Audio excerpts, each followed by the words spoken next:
चीन एक तरफ तो एलएसी पर युद्ध को आमादा है, बंकर बनाकर डट गया है, तो वहीं सीमा पर मिसाइल डिफेंस सिस्टम लगा चुका है, तो दूसरी तरफ वो भारत के खिलाफ साइबर अटैक का मोर्चा भी खोल चुका है। मतलब एक बार फिर भारत में मुंबई जैसा ब्लैकआउट हो सकता है। भारत के परमाणु संयंत्रों या फिर डिफेंस संस्थानों पर बड़ा हमला हो सकता है। इस खुलासे ने भारत सरकार की नींद उड़ा दी है। तो वहीं दोस्तों, एक और खबर ने पूरी दुनिया को ही सकते में डाल दिया है। चीन की पीएलए ने पैसों के बल पर पाकिस्तानी खुफिया एजेंसी आईएसआई को ही खरीद लिया है और चीनी फौज के हेडक्वार्टर में बाकायदा पाकिस्तानी सैन्य अफसरों को देखा गया है। चीनी इंटेलिजेंस एजेंसी ने पाकिस्तान के 2 सैन्य अफसरों को वेस्टर्न थिएटर कमांड, जो कि भारतीय सीमा से लगती है, और साउथ थिएटर कमांड के हेडक्वार्टर में भी तैनात किया है। पिछले कुछ ही दिनों में पीएलए के अलग अलग फॉर्मेशन में पाकिस्तानी सैन्य अफसरों की तैनाती कई गुना बढ़ गई है। तो वहीं गिलगिट बाल्टिस्तान में मौजूद स्कार्दू एयरबेस पर नए रनवे का काम हो या फिर fighter aircraft, drone, radar, air defence system की सप्लाई हो या फिर बिजली उत्पादन के लिए बड़े डैम बनाना, ये सभी काम सुचारू रूप से चलें। लिहाजा चीन अब पाकिस्तान के सैन्य अफसरों की मदद ले रहा है। इतना ही नहीं, खुफिया रिपोर्ट में सामने आया है कि चीन की खुफिया एजेंसी एमएसएस ने नेपाल में भी आईएसआई एजेंटों के साथ साठगांठ की है, जो बाकायदा भारत और नेपाल की सीमा पर भारत की तैयारियों पर नजर रख रहे हैं।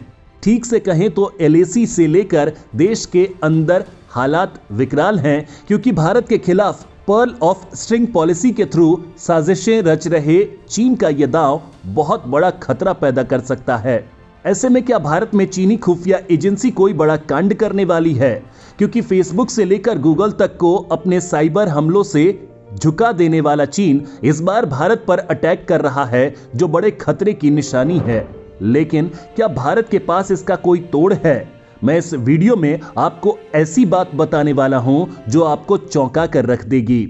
दरअसल दोस्तों, इस साल की शुरुआत में बिजली और बंदरगाह क्षेत्रों में पावर ट्रिपिंग की वजह चीनी हैकर्स का हमला था। रेडिको नाम की चीनी हैकर्स की ये यूनिट मार्च में बेनकाब हुई। इस नए समूह की पहचान रेड फॉक्सट्रॉट के रूप में की गई है। रेड फॉक्सट्रॉट ने भारत में एरोस्पेस और रक्षा, सरकार, दूरसंचार, खनन और अनुसंधान संगठनों को अपना टारगेट बनाया। रेड फॉक्सट्रॉट 2014 से सक्रिय है और यह चीनी सेना पीएलए के यूनिट 69010 से जुड़ा है। भारत के अलावा उसके निशाने पर Afghanistan, Kazakhstan, Kyrgyzstan, Pakistan, Tajikistan और उज्बेकिस्तान हैं। रिपोर्ट की माने तो रिकॉर्डेड फ्यूचर के इंसिक्ट ग्रुप ने चीनी सरकार की सरपरस्ती वाले हैकर्स की फौज की पहचान की, जिसे रेड फॉक्सट्रॉट के रूप में ट्रैक किया जा रहा है। इसने 2020 और 2021 के दौरान कई भारतीय संगठनों को निशाना बनाया है। भारत के भीतर विशेष रूप से चीनी हैकर्स ने पिछले 6 महीनों में 2 दूरसंचार संगठनों, 3 रक्षा ठेकेदारों और कई सरकारी और निजी क्षेत्र के संगठनों को टारगेट किया। पीएलए यानी पीपल्स लिबरेशन आर्मी यानी चीन की सेना, यानी एक तरह से कहा जाए तो ये चीन की सरकार ही है जो भारत के खिलाफ साइबर अटैक को अंजाम दे रही है। यहाँ पर ध्यान देने वाली बात यह है कि चीनी सरकार एक तरफ तो भारत से शांतिपूर्ण तरीके से तमाम विवादों को हल करने की अपील का दिखावा करती है, वहीं दूसरी ओर भारत को कमजोर करने के लिए हर फ्रंट पर साजिशें रच रही है। और इस बार ये साजिश पकड़ी है यूनाइटेड स्टेट्स ने। ये और भी घातक इसलिए है क्योंकि ये भारत पर साइबर हमला उस वक्त किया गया है जब चीन और भारत दोनों के बीच संबंध अब तक के शायद सबसे नाजुक दौर से गुजर रहे हैं। रिकॉर्डेड फ्यूचर की रिपोर्ट बताती है कि चीनी हैकर्स के निशाने पर खास तौर पर भारत के डिफेंस एस्टेब्लिशमेंट के साथ ही एनटीपीसी के प्लांट्स भी शामिल रहे हैं। आपको बता दें कि अक्टूबर 2020 को मुंबई में पावर ब्लैकआउट हुआ था। इसके पीछे चीन का ही हाथ था। इससे मुंबई और आसपास के महानगर क्षेत्र में जनजीवन पर गंभीर असर पड़ा था। इसकी वजह से लोकल ट्रेनें, अस्पतालों में इलाज, सरकारी दफ्तरों में कामकाज बाधित हुआ था। मुंबई में हुए साइबर अटैक में मालवेयर के जरिए पावर ग्रिड को निशाना बनाया गया था। हमले के लिए विदेशी सर्वर के लॉगिन होने का खुलासा भी हुआ था। जानकार बताते हैं कि इस तरह के साइबर हमले का खतरा भारत पर तब तक बना रहेगा जब तक चीनी सामान, हार्डवेयर, सॉफ्टवेयर का इस्तेमाल देश के electricity grid, defence, networking, medical industry या तमाम दूसरे कंसर्न एरिया में किया जाता रहेगा। मुंबई स्टेट इलेक्ट्रिसिटी ग्रिड पर हुए चीनी साइबर अटैक के बाद यह बात सामने आई थी कि ग्रिड में चीनी सामान का प्रयोग किया गया है। इस तरह के साइबर हमले के लिए हैकर्स और सॉफ्टवेयर प्रोग्रामर को एक कोड जनरेट करने की जरूरत होती है जो मैलवेयर बनाए और फिर ऐसे हमले करे। हालांकि उस वक्त चीन ने बेशर्मी से इस बात को खारिज कर दिया था कि मुंबई में जो कुछ हुआ उसके पीछे चीनी साइबर आर्मी का हाथ है।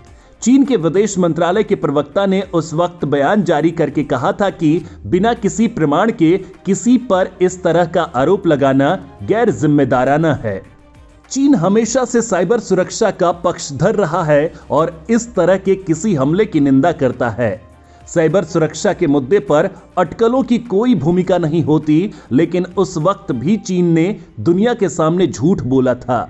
इस बात का खुलासा अमेरिकी साइबर सिक्योरिटी फर्म ने कर दी है। अब जबकि चीन अपने झूठ के कारण दुनिया के सामने नंगा हो गया है तो उसकी बोलती बंद है। यह पहला मौका नहीं है कि चीन पर साइबर हमला करने का आरोप लगा हो। अमेरिका ने इससे पहले भी चीन पर साइबर हमले के आरोप लगाए हैं। 2014 में अमेरिका ने चीन के सैन्य अधिकारियों पर साइबर चोरी के आरोप लगाए थे। चीन ने 5 निजी कंपनियों और एक श्रम संगठन से प्राइवेट डॉक्यूमेंट्स और बिजनेस सीक्रेट चुराए थे। इन घटनाओं के बाद चीन के खिलाफ अमेरिका ने कड़ा कदम उठाया था और राज चुराने का आरोप लगने के बाद पिछले साल जुलाई में अमेरिका के विदेश मंत्रालय ने ह्यूस्टन और टेक्सास में मौजूद चीन के वाणिज्य दूतावास को बंद कर दिया था। अमेरिका का आरोप था कि चीन अमेरिका से इंटेलेक्चुअल प्रॉपर्टी चोरी कर रहा है। उस वक्त अमेरिकी खुफिया एजेंसी FBI के निदेशक ने चीन सरकार की जासूसी और सूचनाओं की चोरी को अमेरिका के भविष्य के लिए अब तक का सबसे बड़ा दीर्घकालीन खतरा बताया था। अमेरिका के अलावा ऑस्ट्रेलिया, वियतनाम, ताइवान जैसे देशों ने भी चीन पर तरह तरह के साइबर हमले के आरोप लगाए हैं। दुनिया पर राज करने की चीन की हसरत ने उसे चोर बना दिया है। चीन ने साइबर चोरों और जेबकतरों की भी फौज बना रखी है जिसे उसकी आर्मी यानी PLA कंट्रोल करती है। चीन के इस चोरों के गिरोह का नाम है PLA SSF यानी People's Liberation Army Strategic Support Force. 2015 में चीनी राष्ट्रपति शी जिनपिंग ने सेना में कई बदलाव किए थे। उसी दौरान इसकी स्थापना की गई थी। SSF इस तरह के हमलों को अंजाम देने के लिए पूरी तरह सक्षम है। सिक्योरिटी ट्रेल्स, टूल्स और एनालिटिक्स इंफॉर्मेशन सिस्टम का सहारा लेकर वो ऐसा करते हैं। जैसा कि पूरी दुनिया को पता है कि चीन की हर हरकत बेहद पोशीदा रहती है। चीन ऐसा देश है जिसकी कोई जानकारी दुनिया के सामने नहीं आने पाती। लिहाजा चीन के चोरों की इस फोर्स में कितने लोग शामिल हैं, चोरों का हेड कौन है, इन सब की पुख्ता जानकारी किसी के पास नहीं है। अनुमान के मुताबिक इस फोर्स में शामिल लोगों की संख्या हजारों में है। लेकिन एक बात तो पता चल चुकी है कि चीन अब नीचता की सारी हदें पार करने लगा है और वो दूसरे देशों में डेटा चोरी के साथ ही साइबर अटैक भी कर रहा है। PLA का जनरल स्तर का अधिकारी इस विंग को हेड करता है। भारत के लिए इस तरह के हमलों के खिलाफ ढाल तैयार करने का जिम्मा 2 संस्थानों के पास है, जिसमें पहली है CERT यानी भारतीय कंप्यूटर इमरजेंसी रिस्पांस टीम और दूसरी है national critical information infrastructure protection centre. भारतीय कंप्यूटर इमरजेंसी रिस्पांस टीम 2004 में बनाई गई थी, जो साइबर हमले, क्रिटिकल इंफॉर्मेशन से जुड़े हों, जैसे कि पावर वगैरह, उन पर तुरंत कार्रवाई का काम इस संस्थान का है। दूसरी संस्था national critical information infrastructure protection centre 2014 से भारत में काम कर रही है। यह संस्था क्रिटिकल इंफ्रास्ट्रक्चर पर होने वाले हमलों की जांच और रिस्पांस का काम करती है, लेकिन भारत में साइबर सुरक्षा कानून के तौर पर अलग से कोई कानून नहीं है। लिहाजा इस दिशा में भारत बेहद कमजोर स्थिति में रहता है, जिसका फायदा चीन जैसे साइबर चोर उठाते हैं।